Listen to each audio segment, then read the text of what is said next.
luz en medio de ceguera. Si hay una manera en la que el mundo hoy pudiera ser descrito, en gran parte es un mundo que corre ciego, ciego de las promesas de Dios, ciego de la palabra de Dios, ciego por doquier. De hecho, como un ciego no puede discernir el camino que lleva al barranco, el camino que lleva a la vida. Y no puede hacerlo a menos que Dios intercepte esa ceguera y traiga la luz que solo Él puede producir. Hace poco estuve leyendo sobre la vida de un misionero que por muchos años en China estuvo compartiendo la palabra de Dios. Este misionero había estado recorriendo calle tras calle en China, mostrando los ídolos dentro de esa sociedad y cómo cada uno de esos ídolos conducía a la muerte espiritual. Después de haber predicado por varias semanas, alguien cita que hubo un anciano que vino delante de él, un anciano de la comunidad, y le dijo: usted habla de ídolos falsos, ídolos falsos, ídolos falsos. Pero predicador, le dijo aquel anciano, detente y dinos, ¿por qué no podemos encontrar la puerta que guía al camino verdadero? Qué tremenda pregunta. ¿Por qué no podemos verla? ¿Por qué no podemos encontrar esa puerta que guía al camino verdadero? Esa es la gran pregunta que este pasaje responde, pero la responde no de una forma pesimista, la responde de una forma muy, muy realista. Esa puerta que es Cristo mismo solo puede ser encontrado cuando Dios esparce su luz. De hecho, la idea central de todo este pasaje nos lleva a esa afirmación. Dios esparce su luz al mundo a través de iglesias comprometidas con su misión de salvación. Voy a repetir una vez más, es la idea central de todo este pasaje. Dios esparce su luz al mundo a través de iglesias comprometidas con la misión de Dios para salvar. Ahora, hay una pregunta un poquito más profunda que eso, y es: ¿qué tipo de iglesia es esta que vimos en esta misión de la iglesia de Antioquía? De hecho, la iglesia de Antioquía es una de estas iglesias. ¿Qué tipo de iglesia es aquella que es instrumento de Dios para Él esparcir su luz al mundo? Quiero invertir el resto de mi sermón respondiendo a esa pregunta a la luz de este pasaje. Primero, es una iglesia que ora. Dios esparce su luz al mundo a través de iglesias que oran. Esa es la primera característica que vemos que tiene esta iglesia de Antioquía. Antioquía, que algunos han dicho que era la tercera o cuarta ciudad de todo el imperio, fue una iglesia plantada a partir de la iglesia de Jerusalén, pero una iglesia plantada que Dios utilizó para plantar otras iglesias. De hecho, este es el primer viaje misionero que vemos saliendo de esta iglesia, y Lucas, el autor de Hechos, nos va a explicar cómo sucedió eso. Dios esparce su luz al mundo a través de iglesias que oran. Mire cómo comienza el versículo 1. En la iglesia que estaba en Antioquía había profetas y maestros. Bernabé, a quien ya lo conocimos en Hechos capítulo 4, versículo 36, se nos dice que era un judío levita, que era de Chipre, que era un hombre piadoso. Simón, llamado Níger, probablemente un creyente de África. Algunos han pensado que probablemente este Simón es aquel a quien se menciona en el Evangelio como Simón de Cirene. Lucio de Cirene, de la parte norte de África. Manaén, que tiene una tremenda descripción, que se había criado con Herodes el tetrarca. Había ido al mismo child care con Herodes el tetrarca. Ese Herodes el tetrarca es el Herodes que le cortó la cabeza a Juan el Bautista. Así que imagínense qué compañerito tuvo en su kindergarten. Pero eso nos dice de Manaén el rol social que tenía, la distinción social que tenía este hombre llamado Manaén, un hombre claramente judío.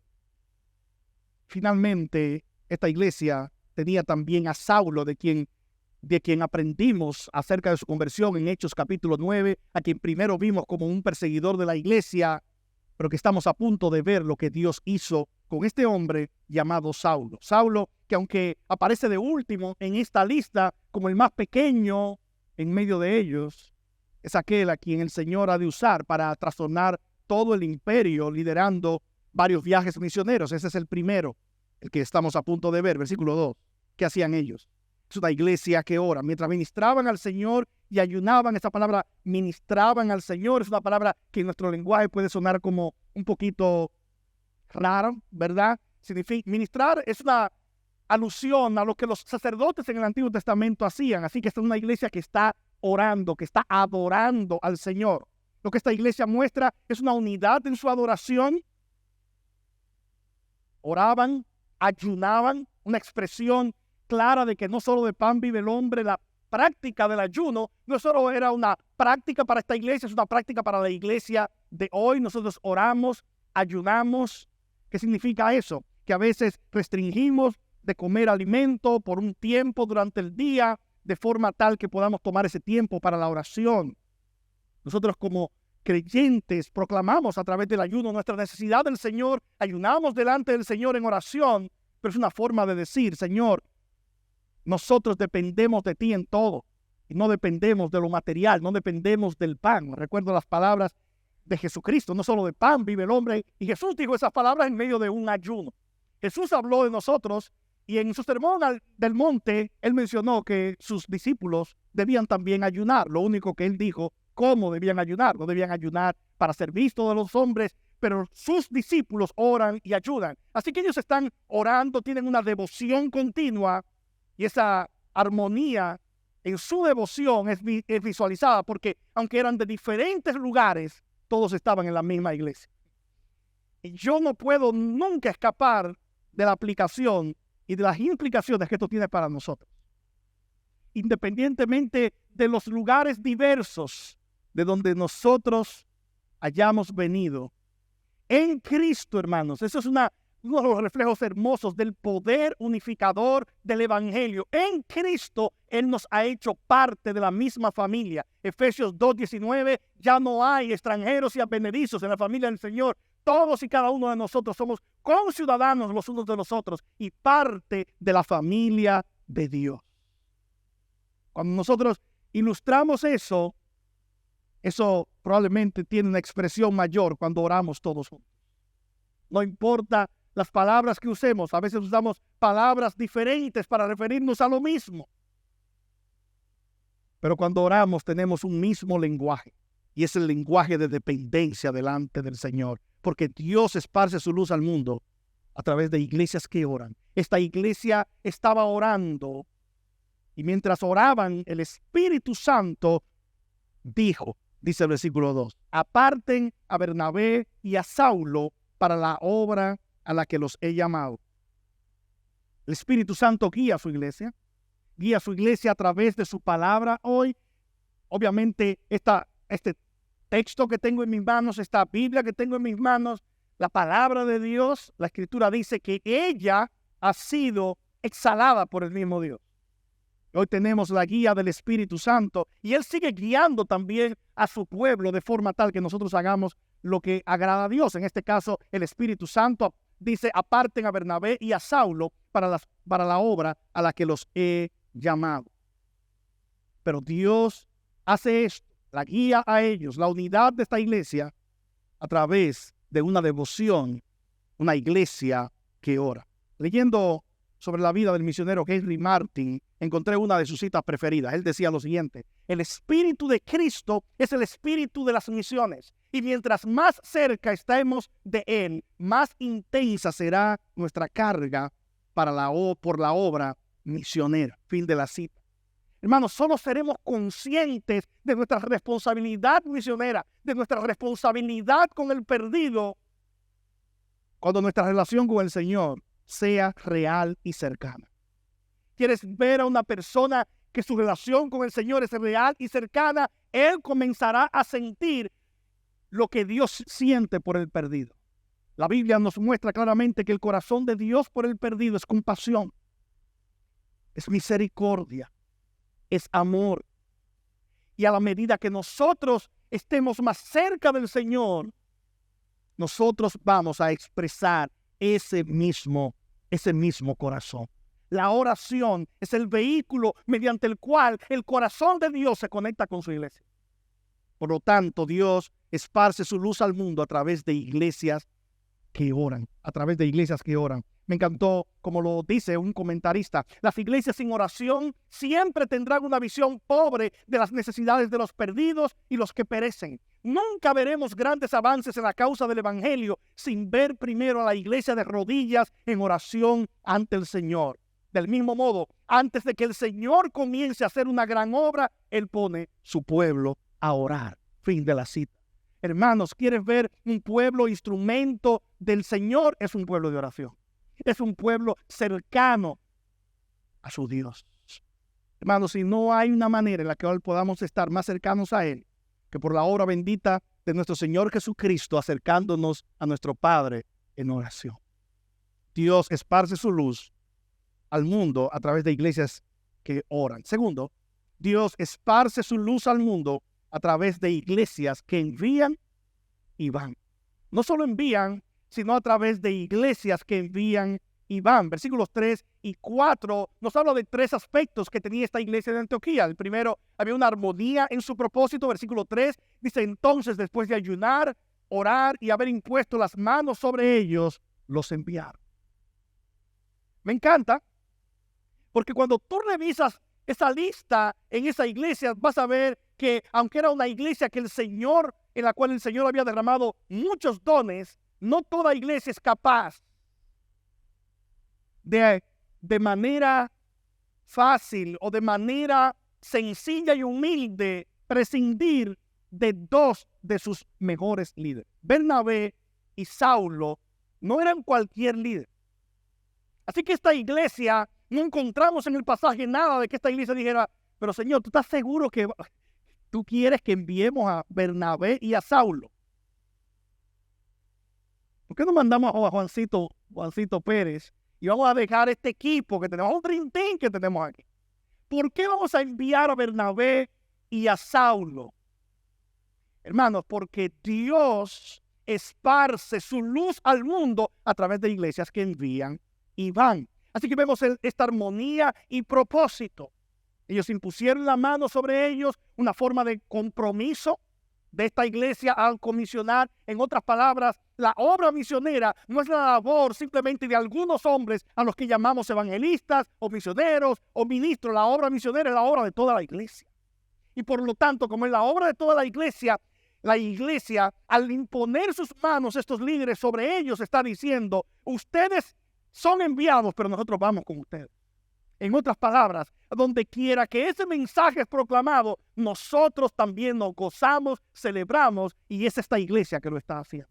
Esa conexión de evangelismo y de misiones con la iglesia local la vamos a ver no solo en todo el resto del Nuevo Testamento, sino que la vemos en toda la historia de la iglesia también. Cada vez que el Señor utilizó su iglesia, Él conectó esa obra a la obra gloriosa de iglesia local. Lo que vemos aquí de forma clara es que esta iglesia se identifica, versículo 4, ellos pues, enviados por el Espíritu Santo. Detente un poco. A veces leemos muy rápido. Recuerda, ¿quién está enviando a Bernabé y a Saulo? Lo acabamos de leer. Versículo 3.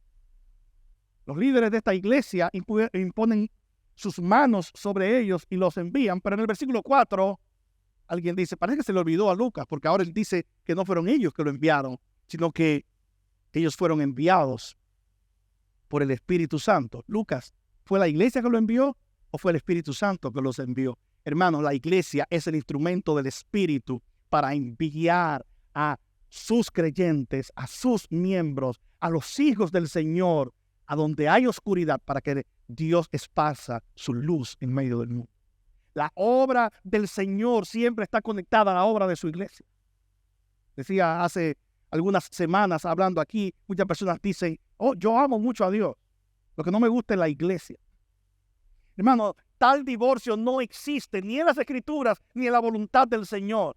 La iglesia es descrita en las Escrituras como un instrumento de Dios. Ella es su cuerpo, dice la Escritura. Por lo tanto, cuando la iglesia que ha sido instrumentada por el Espíritu Santo, que ha sido regenerada por el Espíritu Santo, oye la voz del Espíritu, cuando ella actúa, tiene todo el respaldo de Dios para actuar. Y es lo que vemos aquí. La iglesia ora y envía, pero en última instancia es el Espíritu Santo que está guiando a esta iglesia a enviar. Porque Dios esparce su luz al mundo a través de iglesias que envían y de iglesias que van. Hermanos, qué gozo es cuando nosotros podemos ir al perdido. Tristemente, en muchos lugares nos conformamos con simplemente ver lo que Dios está haciendo y no ser parte de lo que Dios está haciendo. Pero cuando una iglesia entiende el propósito de la luz que ha recibido, ella sabe que esa luz no es para verse mejor, esa luz es para que sea esparcida a donde hay tinieblas, a donde hay oscuridad. Hace un tiempo leí la historia de un hombre que al ir a uno de los lugares más peligrosos a proclamar la verdad de Dios fue cuestionado. ¿Por qué vas a este lugar? ¿Por qué corres hacia allá si sabes que allí matan a los misioneros? Si sabes que allí matan y persiguen a los que proclaman la verdad de Dios.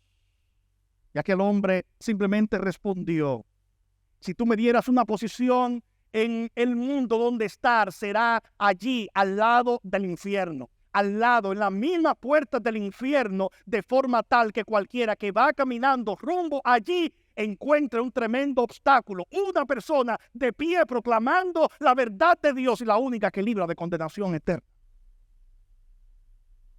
La comodidad, el deseo de lograr cosas en esta vida olvidando la eternidad, muchas veces nos hace quedarnos sentados. Pero una iglesia usada por el Señor para esparcir su luz siempre será una iglesia que envía y siempre será una iglesia que va. Mi oración, hermanos, yo creo que he expresado esto en otras ocasiones, es ver a muchos de ustedes no solo enviando, sino yendo. Cada uno de nosotros que está aquí ha sido expuesto a la verdad de cómo crece la población hispana en los Estados Unidos. Y cada uno de nosotros al mismo tiempo ha sido expuesto aún desde este púlpito acerca de que no hay manera en la que actualmente podamos plantar iglesias a la misma velocidad que crece el número de hispanos en los Estados Unidos. ¿Cuál es nuestra intención y corazón como iglesia, hermano? Es poder enviar a otros que puedan ser utilizados por el Señor, donde el evangelio no está siendo proclamado, en comunidades donde no hay iglesias cristianas sanas. Oh, sí, hay iglesias, pero si no es una iglesia cristiana sana, si no es una iglesia que proclama la palabra de Dios, si no es una iglesia llena del Espíritu, si no es una iglesia que tiene el mensaje del evangelio, entonces ni es iglesia, ni es una bendición, es una maldición. Necesitamos iglesias siendo plantadas, pero no iglesias, no cualquier tipo de iglesia, iglesias sanas. Iglesias llenas de la palabra de Dios, iglesias que puedan proclamar por el Espíritu el evangelio glorioso del Señor. Porque al final de cuentas la religión no es la solución, el evangelio es la solución. ¿Y cómo lo hace Dios? Donde hay oscuridad, Dios esparce su luz al mundo a través de iglesias que envían y van. Y esta iglesia de Antioquía, iglesia nueva, pero una iglesia que tiene conciencia de la oscuridad que la rodea y de cómo Dios esparce su luz. Y yo espero que hoy lo memoricemos. Dios esparce su luz al mundo a través de iglesias que oran, pero también a través de iglesias que envían y van. ¿Dónde estás yendo?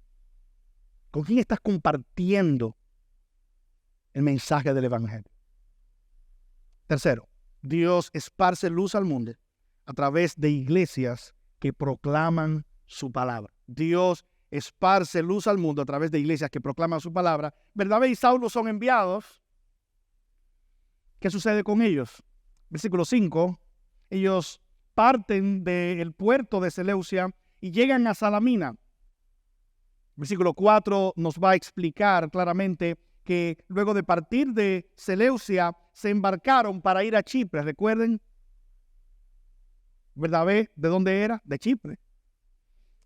Así que al parecer, Bernabé, quien conoce bien Chipre, él entiende, bueno, este probablemente es un buen lugar para comenzar. Es el primer viaje misionero. Así que ellos parten a Chipre. El puerto de Chipre estaba en Salamina. Ustedes saben que las ciudades portuarias generalmente son lugares y centros comerciales donde hay mucho crecimiento. Salamina es para muchos, era probablemente la ciudad más próspera de toda la isla de Chipre. Ellos llegan hasta Salamina y luego dice, al llegar a Salamina proclamaban la palabra de Dios. En las sinagogas de los judíos había varias comunidades judías ahí en ese puerto, así que ellos proclaman la palabra de Dios. Un patrón que lo vamos a ver en todo el libro de Hechos, entrar a las sinagogas primero. Dice que tenían también a Juan de ayudante. No sabemos qué hacía Juan. Bueno, sí sabemos. Ayudaba. Ellos proclamaban la palabra de Dios. Juan ayudaba y ese patrón lo vemos allí. Hermanos, por lo que yo quiero que ustedes vean y que nosotros seamos claros es este. Dios esparce su luz al mundo no a través de viajes, sino a través de su pueblo yendo a proclamar la palabra de Dios. No es el viaje que hace la diferencia. La luz no es que la iglesia simplemente se mueva de lugar geográfico. La luz viene por el mensaje que la iglesia proclama. Y yo creo que es muy claro en el pasaje de que ese mensaje que la iglesia proclama puede ser resumido en una sola frase: proclama la palabra de Dios. Al llegar hasta Salamina, ellos proclamaban la palabra de Dios. Nunca habrá luz sin la palabra de Dios.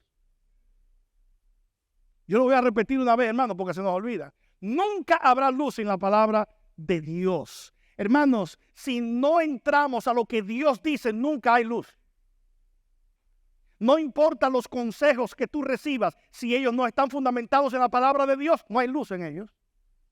No importa el conocimiento, por más lógico que parezca, si no está cimentado en la palabra de Dios, no hay luz. Es una oscuridad. Algunos de nuestros países, hermanos, ustedes saben que experimentan lo que comúnmente se llama, por ejemplo, en República Dominicana, en mi país, un apagón. Hubo incluso personas que escribieron en otros países, que escribieron canciones mencionando el apagón. Porque era como muy común que la energía eléctrica fuera cortada y de noche quedábamos sin luz. Hermanos, hay personas que no están viviendo simplemente de noche sin luz física. Personas que viven las 24 horas de su día en apagón espiritual. ¿Sabe dónde está el apagón espiritual? En no tener una vida cimentada en la santa y bendita palabra de Dios. ¿Recuerdan las palabras del salmista? Hablando de la escritura, él dice: lámpara es a mis pies tu palabra y lumbrera a mi camino. La escritura en sí misma es una luz que irradia más luz. Por eso domingo tras domingo tú puedes incluso asegurarlo antes de llegar hasta aquí. Cada domingo cuando nos reunimos aquí, nosotros vamos a abrir la palabra de Dios, porque tu familia, mi familia, tu vida espiritual y mi vida espiritual nunca van a estar cimentadas en la luz de Dios, a menos que lo que se predique sea de acuerdo a este libro.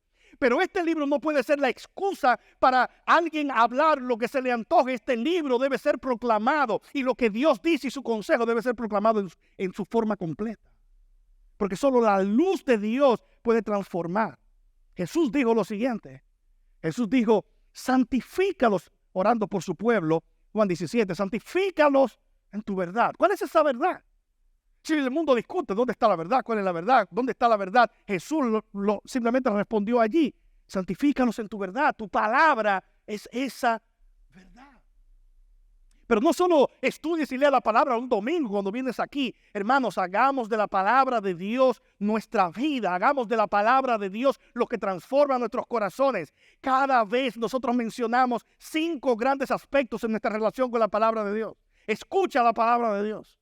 Lee la palabra de Dios. Estudia la palabra de Dios. Medite en la palabra de Dios. Memoriza la palabra de Dios. Y que esto sea, hermano, el oxígeno que respiramos. Estamos cansados de cuentos, estamos cansados de opiniones humanas, y más que cansados, cada opinión humana sin fundamento de la palabra de Dios es solo más oscuridad, oscuridad sobre oscuridad. De hecho, no importa que tú estés en la clase más baja o estés en la clase más alta, no importa que estés en el pesebre o que estés en el palacio,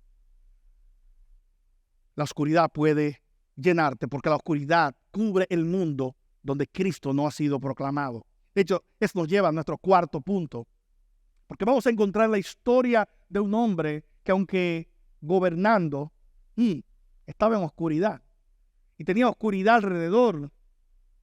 La luz de Dios no brillaba sobre él. Nos lleva a nuestro cuarto punto. Dios esparce su luz al mundo a través de iglesias que no le temen a la oposición. No creas que cuando la iglesia envía, va, ora y proclama la palabra de Dios, el mundo va a aplaudir.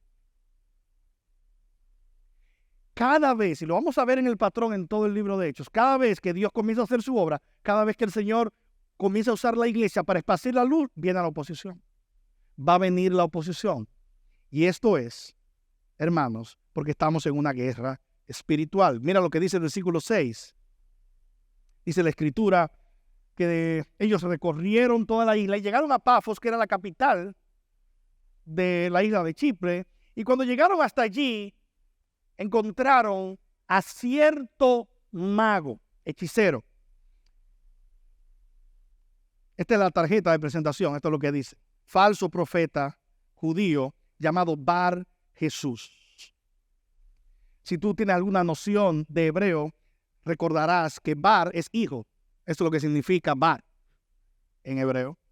Así que este hombre se llama Bar Jesús y ya usted hizo inmediatamente la traducción, ¿verdad? El nombre de este hombre es hijo de Jesús.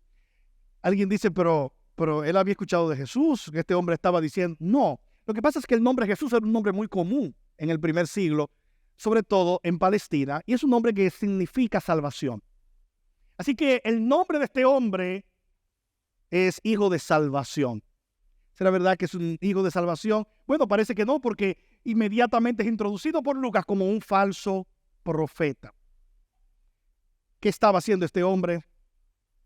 Este hombre estaba alrededor de un gobernante. El nombre de ese gobernante, Sergio Paulo. Lucas dice, este hombre era un procónsul. En otras palabras, era la autoridad más grande de toda la isla de Chipre, la autoridad romana más grande en toda la isla de Chipre.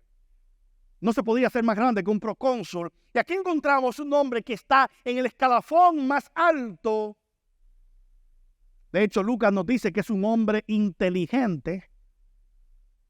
Pero, y ahí viene el pero Elimas, el mago, así se traduce su nombre, se les oponía, tratando de desviar de la fe al procónsul.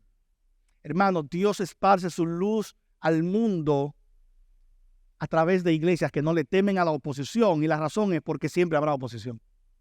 Si le tememos a la oposición, nunca vamos a poder ser usados por el Señor. Si le tememos a ¿qué van a decir? Y esto me puede causar un problema. Proclamar la verdad de Dios siempre traerá oposición, porque vivimos en un mundo de oscuridad, y cuando la luz choca con la autoridad, se produce un conflicto inmediatamente. Hay una guerra. Espiritualmente hablando, hay una guerra espiritual. Nosotros no creemos que lo que hacemos, hermanos, lo hacemos simplemente como seres humanos. No lo hacemos con técnicas, no lo hacemos simplemente con conocimiento humano. Lo hacemos, hermanos, entendiendo que estamos en una batalla espiritual. La iglesia tiene que entender eso, pero entiende lo siguiente también. Aquí hay un mensaje muy claro para nosotros como creyentes.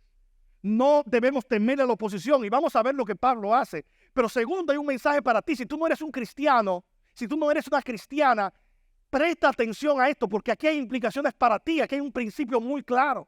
Y es que cada vez que tú quieras escuchar la palabra de Dios, cada vez que el Señor esté buscando, tratando de tocar tu corazón, que tu corazón comienza a ser abierto a la palabra de Dios, el reino de las tinieblas va a poner gente a tu alrededor para que la palabra de Dios no produzca fruto. Jesús habló de eso. Mateo 13, la parábola del sembrador. La semilla es regada y viene entonces el maligno, tratando de robar esa palabra. Y algunos de ustedes tal vez han vivido esa experiencia ya. y han dicho, yo quiero entregarme al Señor. Y cuando tú vienes a entregarte al Señor, viene alguien, un amigo,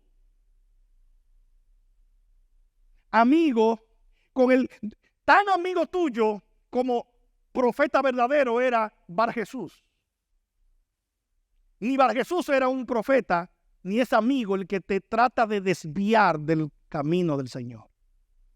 Y viene siempre el secretito, y viene siempre el falso consejo. ¿Qué vas a hacer?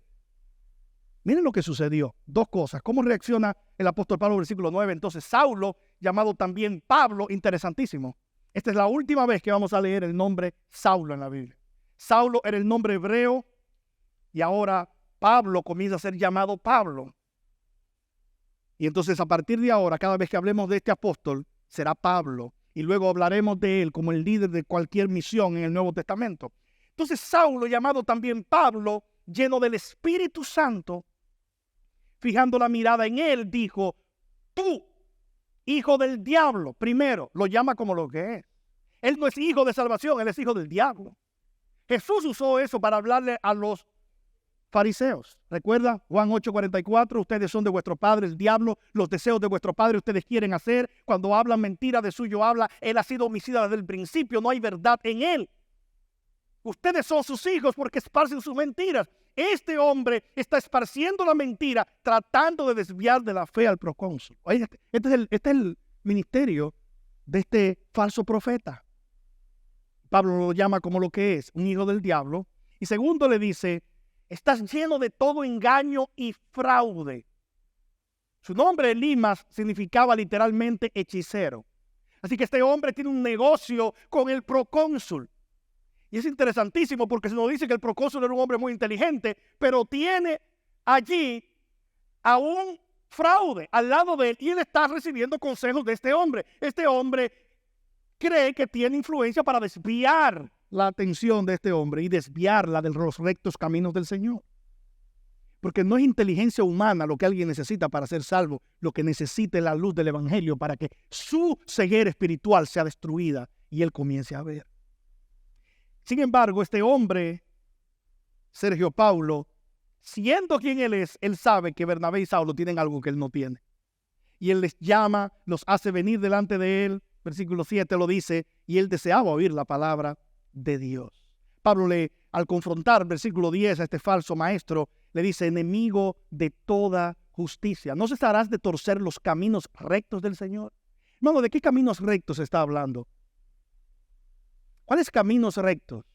Bueno, Pablo está viendo aquí un camino interesantísimo, porque en el plan de Dios lo que ha sucedido es maravilloso, como varios han puntualizado. Hermanos, desde Antioquía hasta el palacio hay un camino muy largo. Desde Antioquía, donde esta iglesia está orando, al palacio donde este procónsul está, humanamente hablando, hay un camino muy largo, pero en los planes del Señor el camino es recto. Dios mueve su iglesia porque ha preparado el corazón de este hombre para que él escuche la palabra de Dios.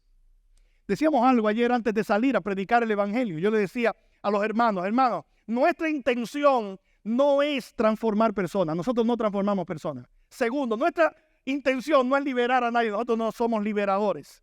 Cristo lo es. ¿Cuál es nuestra intención? Nuestra intención al proclamar la palabra de Dios es que al esparcir esa palabra de Dios, ella va a encontrar los corazones que Dios ya ha preparado para que ella pueda producir fruto. Hermanos, cuando Pablo y Bernabé fueron hasta allá, ellos no tenían ni idea, hermanos, de que este procónsul los iba a llamar para que escuchar la palabra de Dios, pero Dios sí lo sabía. Servimos a un Dios soberano que coordina los hilos de la historia para que la palabra de Dios llegue a donde Él dice que debe llegar. Ni Elimas, ni falsas amistades en tu vida van a impedir que Dios haga lo que Él quiere hacer. Pero mantente atento. Mire lo que sucedió. Pablo declara el juicio de Dios sobre este hombre, versículo 11. Ahora la mano del Señor está sobre ti. Eres un ciego espiritual. Dios va a hacer una señal contigo. Te quedarás ciego físicamente. Y no verás el sol por algún tiempo. Pablo conoce muy bien eso, porque él quedó ciego cuando el Señor lo encontró. Pablo fue igual cuando tuvo un encuentro con el Señor, pero en el caso de Elimas es el juicio de Dios. Una muestra de que este hombre era un ciego tratando de guiar a otro ciego. ¿Qué sucede? Si un ciego guía a un ciego, ambos caen en el hoyo, a menos que Dios le dé la vista a uno de los ciegos. Y es lo que sucede aquí, hermanos. El ciego es Elimas y Dios está a punto de liberar al procónsul. ¿Qué sucede? Claramente, lo que vemos aquí es una batalla espiritual. Y déjeme decirle, no hay batalla espiritual que el Señor pierda. ¿Recuerdan a Elías contra los profetas de Baal? El Señor manifestó su gracia allí y su poder. Hermanos, no debemos temer la oposición. Una iglesia usada por el Señor para esparcir su luz es una iglesia que no teme la oposición. No importa la oposición, la voluntad de Dios prevalecerá. Cristo dijo esto: yo edificaré mi iglesia y las puertas del Hades no prevalecerán contra ella. En otras palabras, hermanos, ¿hay alguna puerta del Hades? El evangelio va a pasar por encima de ella como un tren pasando por encima de una pequeña caja. Dios esparce su luz al mundo a través de iglesias que no temen a la oposición. Yo no sé cuál oposición está enfrentando tu testimonio hoy. Yo no sé quién se está metiendo en el camino. Tú estás tratando de predicarle el evangelio a alguien y hay alguien allí tratando de susurrar en contra de la palabra de Dios. No teman la oposición. Confronta la oposición en el poder de Dios. Quinto y último, porque Dios esparce su luz al mundo a través de iglesias que dependen de su poder. No es tu poder, no es mi poder, es su poder. Mira cómo concluye el pasaje. Entonces el procónsul, cuando vio lo que había sucedido, creyó, maravillado de la doctrina del Señor. Mira, cuando tú lees este pasaje así, tú esperas que va a terminar de forma diferente. Tú esperas que el pasaje va a terminar. Y entonces el procónsul, cuando vio lo que había sucedido, creyó, maravillado del juicio que cayó sobre este hombre. No es así como concluye, ¿verdad que no? ¿Cómo dice en tu Biblia? Debe decir lo mismo que la mía, ¿verdad? Entonces el procónsul, cuando vio lo que había sucedido, creyó, maravillado de la doctrina del Señor. Sí, ciertamente lo que él vio que sucedió con Elimas lo impactó profundamente, pero lo impactó porque fue una confirmación de lo que ya él había escuchado, que Cristo Jesús tiene poder sobre las tinieblas, que Cristo Jesús tiene poder para libertar, que Cristo Jesús tiene poder para hacer lo que humanamente nosotros no podemos hacer. Y lo más grande que él hace es dar vista a los ciegos espirituales, mostrándole que ellos no pueden ser salvos portándose bien, que ellos no pueden ser salvos alcanzando grandes posiciones, que el gozo y la paz no se consigue consiguiendo posiciones o cosas de este mundo. Este hombre lo tenía todo, pero no tenía un Salvador. El mensaje proclamado es este. Cuando tú ves a Bernabé y a Saulo, es claro, su mensaje es Cristo y este crucificado. ¿Qué dice ese mensaje? Dice que Cristo vivió la vida que tú y yo no podemos vivir. Que él, siendo más alto que el procónsul, siendo Dios, se hizo hombre, vivió la vida que yo no podía vivir, sufrió la muerte que yo merecía morir, que se levantó al tercer día y él ha dicho que cualquiera que venga a él, sin importar que sea el jornalero o sea el gobernante, cualquiera que venga a él tiene vida eterna y no vendrá a condenación, mas ha pasado de muerte a vida. Como alguien escribió, el mago hechicero se vuelve ciego y el procónsul, por el poder de Dios, comienza a ver. La incredulidad ciega al mago y la fe hace que el procónsul pueda ver. Hermanos, Dios ha preparado a aquellos que han de recibir su luz. Siempre habrá oposición, pero la luz de Dios siempre vence las tinieblas y logra su propósito.